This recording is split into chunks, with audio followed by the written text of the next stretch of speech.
A very good morning once again, and thank you for staying tuned to Sunrise at Sea. Welcome to our Wellness, Beauty and Lifestyle segment, and today we shall be discussing financial literacy, and in particular we are talking about piggy banks. Now a piggy bank is a money box, typically one shaped like a pig. We have grown up where they're telling us about the saving culture, about saving as little money as you can even while you are young. And by the 19th century, piggy jars had become piggy banks. That goes as far as the 19th century. Well, joining us at the center of this conversation is none other than Philip Twizere, who is a financial literacy coach. Good morning, Philip, and thank you for joining us on Sunrise at Sea. Good morning, Agnes. I'm very humbled to be on the show. How are you doing this morning? I'm very good. I'm very fine. Well, you have talked about, you are a financial literacy coach, yes. Who is certified by Bank of Uganda. Yes. And you have been going through schools, not just in schools, but supermarkets as well, workplaces, talking about financial literacy and trying to embed this saving culture into people. Yes. Would you tell us more about the piggy banks? Piggy banks, it's a very funny thing. Most people ask, like, why is it called a piggy bank? Because they feel, pigs are associated with poor hygiene and a questionable diet. So they're like, why not chicken? Why not cow? Why not goat or a crested crane? But pigs, for example, like it was popularized in Germany, where pigs are seen as a symbol of prosperity, wealth, and good luck.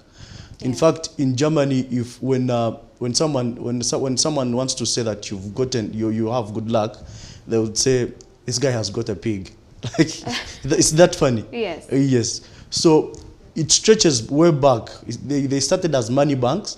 That is around 600 years ago in the 15th century, yes, where people used to save in money banks with a small hole where they put the money. And basically to have that money saved before the banks came in.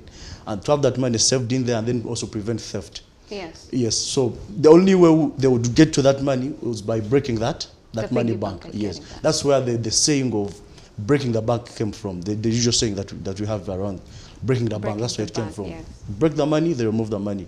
So now it spread like that, then it was popularized in Germany as the piggy bank, but now we are getting more names. There's an eggy bank, which is still in the oval shape of an egg. Then there is a pig bank, yeah, that same shape of a pig. There's also, now they also call them penny banks. Quite a number of names are coming on board. And they are not only piggy banks in form of a pig, there are also other shapes and other forms. For example, we've innovated one of a piggy, like a money box, where there are 5 jars based on the Jewish culture about money saving. Yes, well, earlier we were talking about, behind the scenes, we were talking about the piggy banks that you have invented.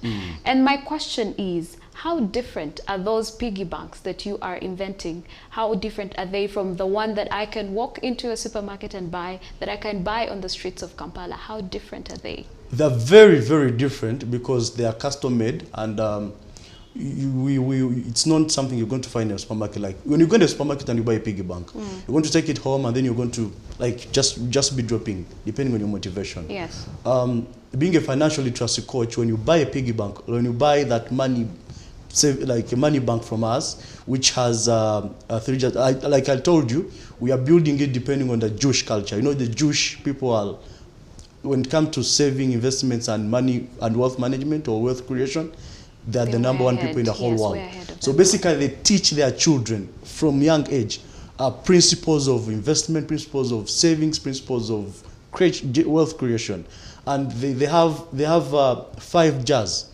For example, like the same pig banks that you have. For example, you can have you have them as 5, but it's one, whereby you can have a formula of 50% you're going to put it in for spending. Yes. 10% that is tithe. That is if you're Christian.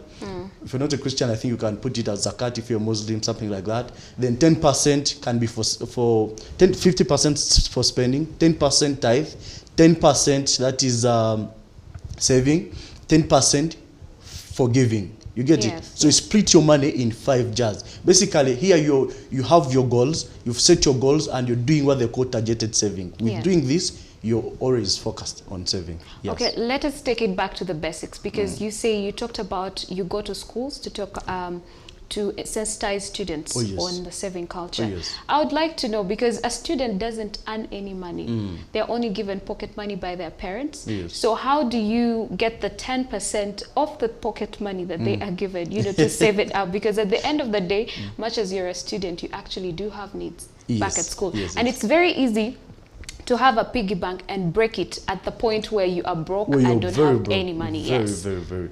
That is when an issue of discipline comes in, or even setting financial goals. Most of the people save money here in this country without financial goals. When we don't first set a financial goal, or you don't have a goal that you're saving for, you can easily go back and eat that money. For example, you'd be like, I want to buy, for example, if I'm a high school student, I can say, when I go back home, maybe I want to have a video game.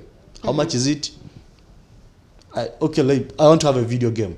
Then when you start putting that money aside, even if you get any other issue, or you want to buy chapati at the canteen, or you want to buy appetizer at the school canteen, you cannot, because you have a goal that you want to buy that video game. The same applies to us adults. If you want to buy a car, I will put that money aside and I will not even touch it, because I have a goal.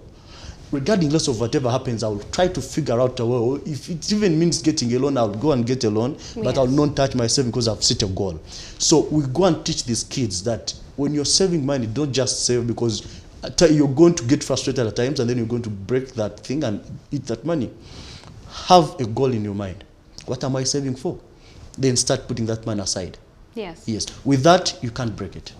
Well, students have also been encouraged to open up bank accounts. And you can actually even do that while at school. So how relevant are these piggy banks? Because you see, when you have a savings account in the bank, it's very difficult for a student to leave school and go to withdraw the money. But with a piggy bank, it's very easy to break. How durable are these piggy banks, and how relevant are they? But the fact that banks are very far from schools, or even they're even inaccessible at times for students, even us, like for example, if I'm at home, I need to get a judge or a boda to go to the bank, or even walk a very long distance.